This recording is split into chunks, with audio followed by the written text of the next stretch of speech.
प्रतीक्षा ने लिखा है, प्रणाम गुरुदेव। गुरुदेव, जीवन क्यों है, अस्तित्व क्यों है, ब्रह्मांड क्यों है? अगर ये नहीं होता तो फिर क्या होता, क्यों होता? अस्तित्व हमसे कर्म क्यों करवाता है? करने से ही तो हम अशांत हैं। अगर कुछ न करें तो हम आनंद में हैं, कुछ कहें। ये क्यों का प्रश्न बड़ा विचित्र है। क्यों पूछा नहीं जीवन में हमने, अचानक एक पेंडोरा बॉक्स खुल जाता है। लेकिन अगर हमको इस क्यों में प्रवेश करना है तो ये जो प्रश्न आपने पूछ डाले हैं, तो विज्ञान भैरव तंत्र पर जब हमने शुरू करी थी श्रृंखला बोलने की, तो बिल्कुल प्रारंभ में देवी शिव से ऐसे ही प्रश्नों का एक सार पूछती हैं। ये लीला में अस्तित्व क्या है, इसका सार क्या है? फिर उस अस्तित्व और इस जीवन का सार क्या है, उसको बताने के लिए शिव धीरे धीरे सारे सूत्र कहते हैं। अब प्रश्न में यहाँ पर अड़चन क्या है कि लिखा है कि अस्तित्व हमसे कर्म क्यों करवाता है? अगर हम कुछ न करें तो हम आनंद में हैं। तो हम अभी भी कुछ नहीं कर रहे हैं, अस्तित्व करवा रहा है तो वो करवा रहा है। हम अभी भी कुछ नहीं रहे हैं, हमको केवल ऐसा लग रहा है कि हम कर रहे हैं। तो जो हम उससे अपना पर्सनलाइजेशन जोड़ते हैं करने से, उसी से पीड़ित होते हैं। हमको ये नहीं पूछना है कि ऐसा ना होता तो क्या होता, ऐसा नहीं होता तो क्यों होता और क्या होता। आज विज्ञान भी जब इस अंतरिक्ष के, इस ब्रह्मांड के रहस्यों में उतरता है तो वो भी बड़ा फिलोसॉफिकल हो जाता है। वो भी कहता है कि ये अस्तित्व बस ऐसे ही है, सतत विस्तार में जाता हुआ, अनादि और अनंत। इसका न प्रारंभ है न अंत है।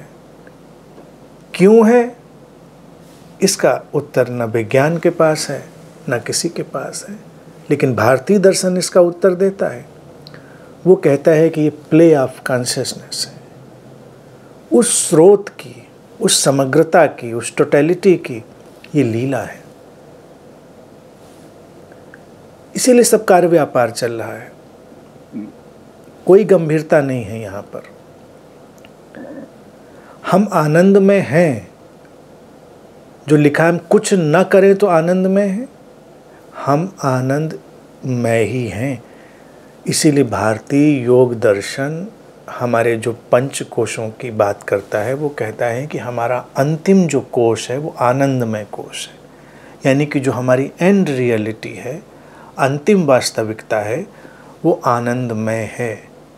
हम उसी से बने हैं, आनंद के अणुओं से ही बने हैं। बस हम जैसे ही अपने कर्ता होने के बोझ को अपने ऊपर डालते हैं, हम फंस जाते हैं। हम तरह तरह के ऐसी चीज़ें बुन लेते हैं जो हमको पीड़ित करने लगती हैं।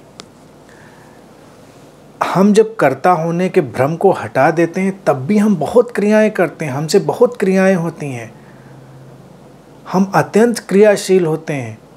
लेकिन तब बस वो सब हो रहा होता है, उसका बोझ हमारे ऊपर नहीं होता। अभी यही है कि हम ऐसा करें, ऐसा ना करें। कितने लोग हैं जो करने की मारामारी में लगे रहते हैं। तो क्या होता है, कभी वो अस्तित्व की वो जो रहस्यमय शक्ति है, वो ऊर्जा है, या वह स्रोत का वो जो प्ले है, लीला है, एक खास समय पर अचानक प्रस्फुटित हो रही होती है। इसको मैं कहता हूँ कि चढ़ती लहर पर सवार हो जाना।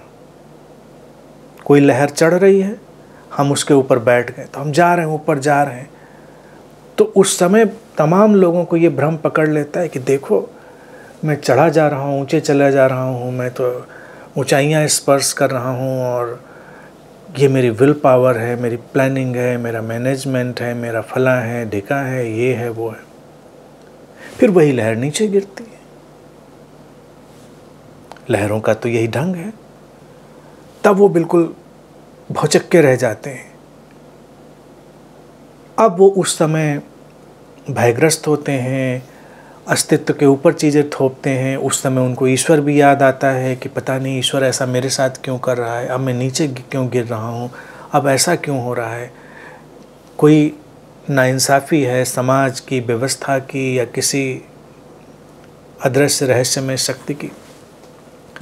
अगर उस समय वो थोड़ा भी जागरूक हो, पूछें कि भाई वो मैनेजमेंट, वो विल पावर, वो सारा अगर अभी भी काम कर रहा था तो लगा दो उसको, गिरती हुई लहर को फिर उठा दो।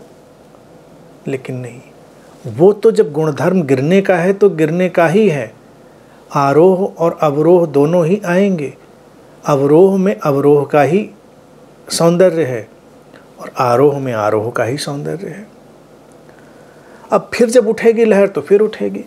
तो उस बीच के फेज में बहुत सारे लोग उलझ के बिल्कुल त्रस्त हो जाते हैं, अहंकार ग्रस्त हो जाते हैं। कितने वैज्ञानिक, कितने सर्जक, अगर उनके जीवन को देखो, कोई कहेगा बस मैं ऐसी कुछ अनूठी चीज़ मेरे विचार में आ रही है और मैं उसको लिख रहा हूँ। तो लिखो फिर। अगर तुम्हारे ही नियंत्रण में आ रही है तो लिखते चले जाओ। अंतिम सांस तक एक से एक अनुपम अतुलनीय चीज़ें लिख डालो। बड़े बड़े मूर्धन्य विद्वान अपने जीवन में एक आध अच्छी किताब लिख दी, ख़त्म, फिनिश्ड। 2-4 लिख दी, बहुत बड़े थे, और 4-5 लिख दी मान लो, और विद्वता उनके भीतर से उस समय धक्के मार रही थी। लेकिन अगर वो उनका ही कर्तव्य था तो फिर वो तो रिप्लिकेट होते रहना चाहिए, वो तो रुकना ही नहीं चाहिए कहीं पर। तो इसको अगर हम देख लेते हैं तो अपने कर्तव्य को करने की, या जो करने जैसा भासता है, एपियर होता है, उससे हम ग्रस्त नहीं होते। ठीक है, जब स्वास्थ्य भी तुम्हारा चढ़ती लहर पर सवार है, उम्र है, जीन है, जेनेटिक स्ट्रक्चर है खास तरह का, तुम्हारा स्वास्थ्य भी चढ़ती लहर पर सवार है, तो लगता है, बहुत सारे लोगों को लगता है कि देखिए मैं कितना मैनेज कर रहा हूँ अपना खान पान में, ये ऑर्गेनिक और वो तमाम चीज़ें और ये सब नॉर्म्स, और मैंने अपने स्वास्थ्य को कितना मेंटेन कर दिया है।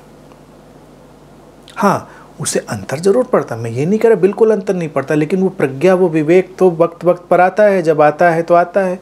आज समाज में हम उस मुकाम पर है कि हमारे पास वो ज्ञान भी है, इसीलिए लोगों की एवरेज एज जो है वो भी बढ़ गई।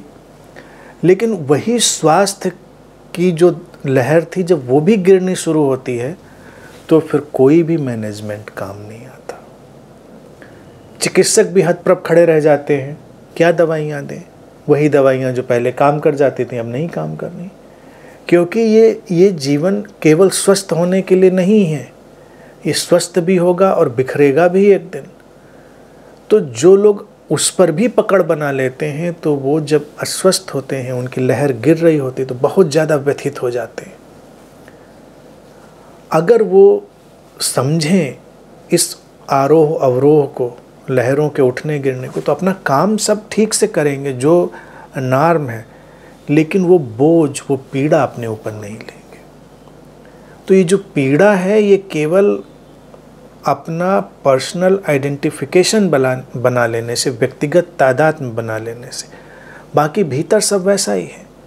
वो आनंदमयता हमारी अक्षुण्ण है, अप्रभावित है, इंटैक्ट है, उस पर कोई फर्क नहीं पड़ता। हमारे पास संसाधन कम हैं, ज़्यादा हैं, शरीर ज़्यादा स्वस्थ है, कम स्वस्थ है, लेकिन भीतर की जो आनंदमयता है,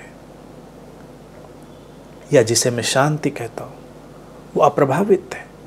तो उस तल को हम स्पर्श कर लेते हैं तो फिर ये सब प्रश्न बेमानी हो जाते हैं, क्या, क्यों, कैसे, हमें क्या करना, यही है ना सामने, बस ठीक है, हम सामने हैं, मैं बोल रहा हूँ, आप सुन रहे हैं, बात खत्म। अब प्रश्न आप यहाँ भी डाल दीजिए, आप क्यों बोल रहे हैं, तो बोल रहे हैं।